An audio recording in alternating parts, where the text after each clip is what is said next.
Hello guys, welcome to tech to tech channel. இன்னைக்கு நம்ம சேனலில் ஒரு புது சீரீஸ் ஸ்டார்ட் பண்ணியிருக்கோம். இந்த சீரீஸில் என்ன பண்ணுவோம்னு கேட்டிங்கன்னா, ஒரு ப்ராடக்ட்டோ இல்லை ஒரு நியூஸோ பொய்யா பரப்பும்ல, அந்த ப்ராடக்ட் இல்லை அந்த நியூஸை பற்றி தான் நம்ம இந்த சீரீஸில் பேச போகிறோம்.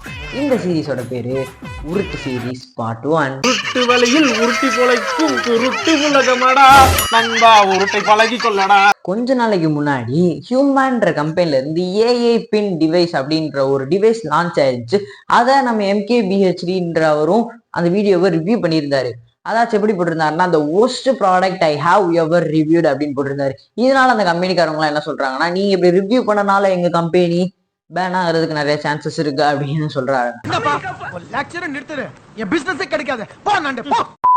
இப்போ இந்த ப்ராடக்டோட விலையை கேட்டீங்கன்னா நீங்க ஆடி போயிருவீங்க. இந்த ப்ராடக்டோட விலை கிட்டத்தட்ட $699, அதாச்சும் நம்ம ஊர் காசுக்கு 57,000க்கும் மேல. என்னடா அநியாயமா இருக்கு. இப்படி ஒரு ப்ராடக்ட் நல்லா இல்லைன்னு தான் சொல்ல முடியும். இதனால அந்த கம்பெனி பாதிக்கப்பட்டா அந்த ரிவ்யூவர் மேல தப்பு இல்லை, அந்த ப்ராடக்டோட கம்பெனி ஓனர் மேலதான் தப்பு. இப்போ ஏன் ப்ரோ இந்த ப்ராடக்ட் இவ்வளோ அலப்பறம் பண்றாங்கன்னு கேட்டீங்கன்னா, இந்த டிவைஸ் கம்ப்ளீட்லி ஒரு ஏஐ டிவைஸ் அப்படின்னு சொல்றாங்க. நான் சொல்லல, அந்த கம்பெனி டிவைஸோட ஓனரே சொல்றாங்க.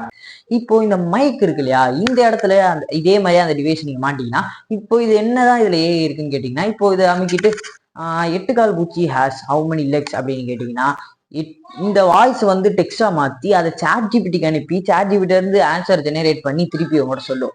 8 கால் பூச்சி has 8 calls, those calls are missed calls அப்படின்னு சொல்லும். இப்போ இதை தவிர இந்த டிவைஸ்ல வேற என்னென்ன ஏஐ ஃபீச்சர்ஸ் இருக்குன்னு பாத்தீங்கன்னா, ஏஐ ஃபீச்சர்ஸ் இல்லை. இப்போ இதுல நீங்க கால் பண்ணிக்கலாம். இப்போ இந்த மாதிரி அமுக்கிட்டு கால் டு மை மாம் அப்படி ஏதாவது சொல்லிக்கலாம். அது போக வேற என்னன்னு பாத்தீங்கன்னா, போட்டோ எடுத்துக்கலாம், போட்டோ மியூசிக் பிளே பண்ணலாம், அதுக்கப்புறம் மேப் பார்த்துக்கலாம். இப்போ மேப்ல கேட்டீங்கன்னா நீங்க இப்படிக்கா போய் லெஃப்ட் எடுத்து ரைட்டு போ அப்படின்னு சொல்லுவோம். எங்க போனீங்க?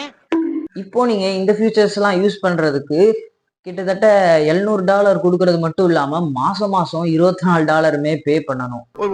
என்னடா கலாணி போய் ஹோட்டலா இருக்கு. இதெல்லாம் நம்ம போன்ல இந்த ஃபீச்சர்ஸ் எல்லாம் இதோட வேகமாவே பண்ணிக்கலாம். Look and tell me what this is.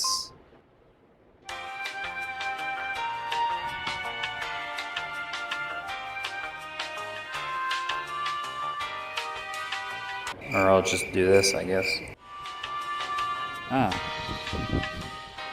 It's a Cybertruck. The photo is of a Cybertruck, an electric pickup truck produced by Tesla. என்னங்க நீங்க டைமிங் மிஸ் பண்றீங்க போங்க. சரி, அப்படியும் இந்த ப்ராடக்ட் $700 ஒர்த்தான்னு கேட்டீங்கன்னா கண்டிப்பா கிடையாது. இந்த கம்பெனி பாத்தீங்கன்னா ஒரு உருட்டு ஏஐ கம்பெனிங்க. ஏன்னு கேட்டீங்கன்னா அதோட ஃபவுண்டர் 2 பேர். அதுல ஒருத்தர் பாத்தீங்கன்னா ஆப்பிள்ல வேலை செஞ்சிருக்காரு. அவரே ஆப்பிள விட்டு வெளில போகலாம்னு நினைக்கல, ஆப்பிளே அவங்கள ஃபயர் பண்ணிட்டாங்க.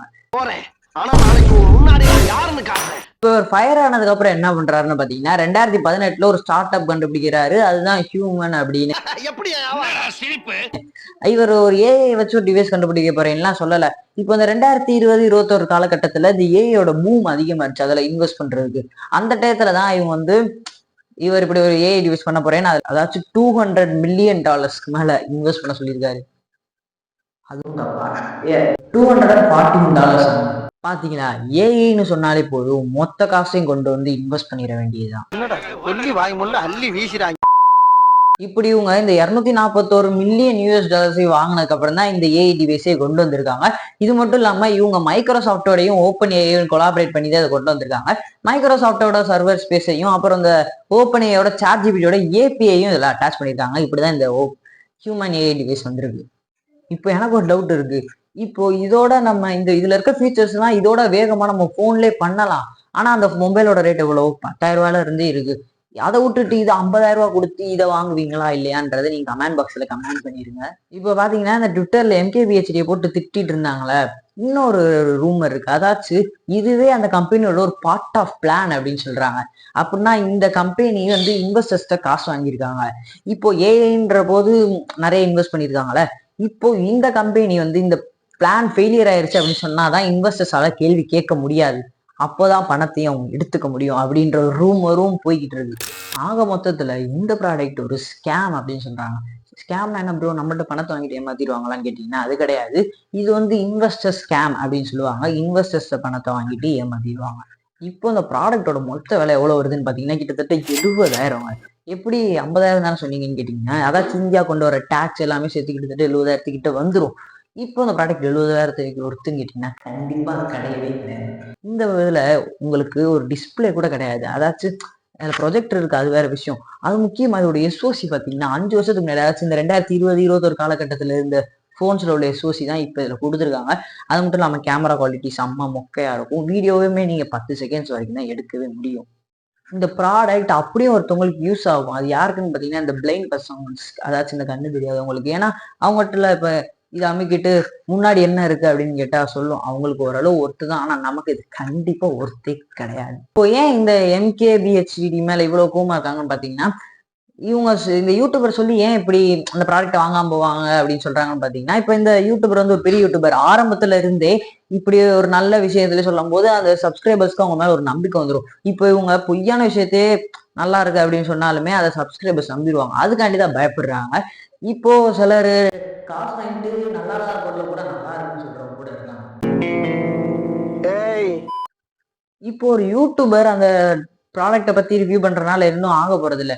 இப்போ அந்த ப்ராடக்ட் நல்லா இருந்தா அந்த கம்பெனிக்கு இன்னும் நல்லது தானே.